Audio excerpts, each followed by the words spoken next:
Hey guys, what's up? So I'm gonna roll today, just kind of doing these videos, whatever. Prepping. You know these people who prep, like they buy a whole bunch of water bottles, they buy a whole bunch of food, whatever. Look, I'm pro prepping. Joseph was a total prepper. What?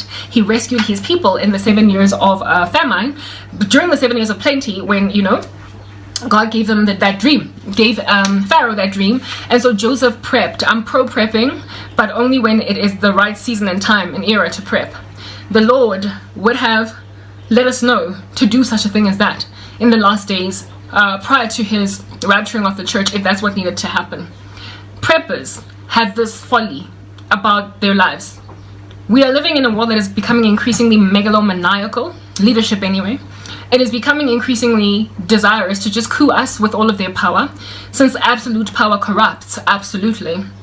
That's where we are at. Look at what's going on in the Netherlands, all right, where it is that farmland, up to 30%, is being forcibly couped, usurped, taken, just stolen, basically, making like a bandit because they think they're Pink Panther, okay, from farmers. Of course, they lament and stuff, but look at who is supporting the agenda against the Netherlands. It is the World Economic Forum, and men and women who belong to the elite within this who belong to the elite within this like conglomerate of bandits, Pink Panther, are supportive of this level of totalitarian control over their people, to a point of implementing such ludicrous policies in their own countries, like Justin Trudeau of Canada, where during that trucker protest, you will remember that, back some time ago, they deliberately froze people's GoFundMe pages because of the fact that they stood for this trucker protest, where they were lamenting against whatever was happening with the supply chain, etc. No, and then they also go on and call them terrorists. Let's just put that out there. So preppers, all right, you are these individuals that are, you know, storing for yourself some wheat, some maize, you know, bottles of water, cans, foods, whatever. Okay, yeah, look, I'm not against you. I anticipate or envision you as ones who are quite wise, because you're kind of like Josephic. But if you study the scriptures, you will know that in the last days, things are going to be incredibly harsh against the church in totality. The Bible says that blessed are the persecuted, that the body of the believers is going to be increasingly afflicted as the eras of the human race comes to a tapering close. They will hand you over to be killed. Do you understand? The day is coming when those who afflict you will think they're doing a service to God. Christian persecution is on the ramp up, and human liberties, however much we might be used to them today, because our countries are free wherever it is that we live, that way the countries' democracies are thriving, like South Africa. Whatever, South Africa, you're whack. You've broken my heart. Anyway, righto, so South Africa is allegedly a free country.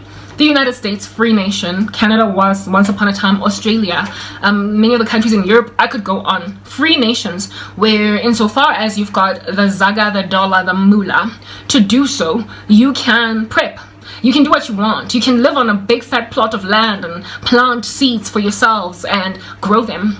However, have you not noticed recently, thanks to, I don't know, a little bit of a big head phenomenon going on in the global elites, people deliberately being withheld from purchasing seeds so they could plant. They are literally regulating the purchase of seeds so they can make sure that you cannot plant certain things.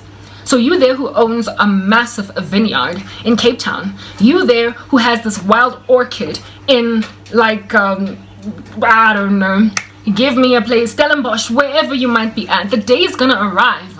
Wealthy farmers, of various nations, where your nations are going to be like forcing you to give over a percentage of your produce, if not all of it, and they're also going to make sure that you cannot plant certain seeds.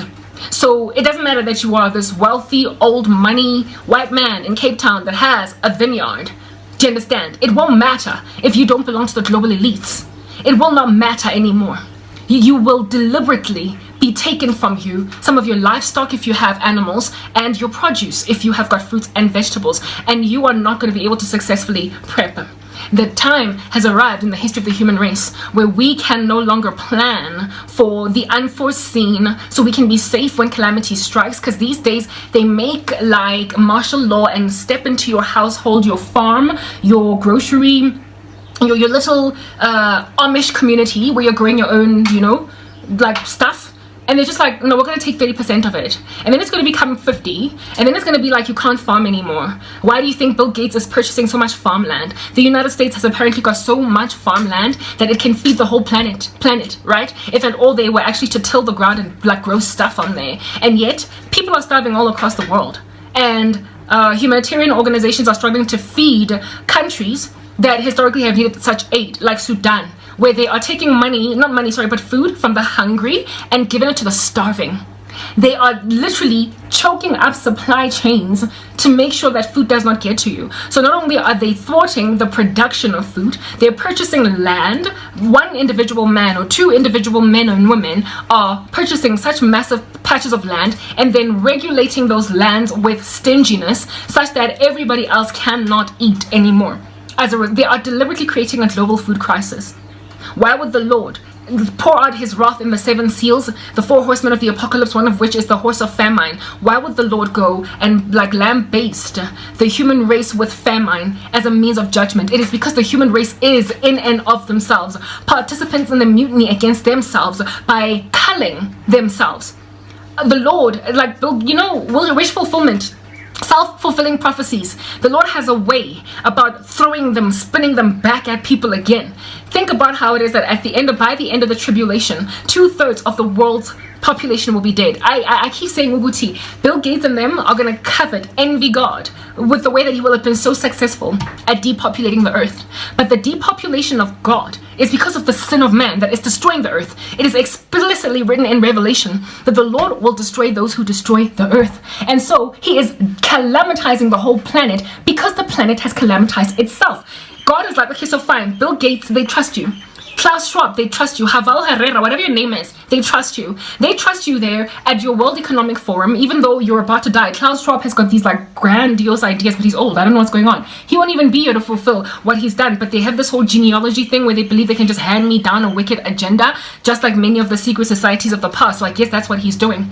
All of these men are trusted, they're believed. Nobody is boycotting them, or at least they are trying, but with limited success, with limited prosperity. So if you continue to let such wicked men thrive, what then God does is hand them to you as kings. He gives them to you as leaders. He lets you get destroyed by your own kings and leaders that you have seen it fit to not lament against, even though you moan on the ground. So he will basically give you what they want. He will cull the earth, since it's what you wanted. He will bring down the numbers to a small, what you call manageable number. 1/3 of the human race is going to be alive by the end of the tribulation.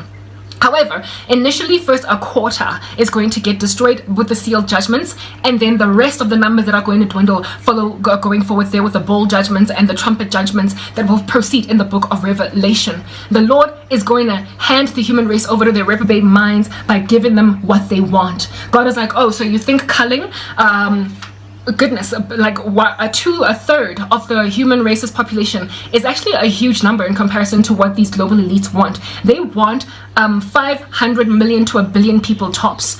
At least the Lord is going to leave 1/3, which is more like 2-point-something billion remaining out of the 8 billion that are on the earth right now. God will then tell them, okay, so you want to depopulate because you literally thoroughly believe the earth is overpopulated. Anybody that stands on this doctrine, you will be given what you want. There are human beings that stand with what is being spoken at the World Economic Forum, despite not being global elites. It's only those of us who are conspiracy theorists and those of us who are a little bit smarter than the regular man on the street, and so we kind of look at world news, we see there's something weird, that lament against this. But there are people that listen to Klaus speaking and they're like, they listen to Bill Gates speaking and they're like, they listen to these random fools and they're like, God is gonna be like, oh, so you think that like literally killing 2/3 of the earth's population, sorry, more than 2/3, it's more like 7/8 with these guys. You want them gone? Fine, I will show you. I will literally give you what you wanted and see if you like it. Watch all that blood get shed and see if you don't get a dystopian society where there's nothing but trauma and sadness all over the show. All the best.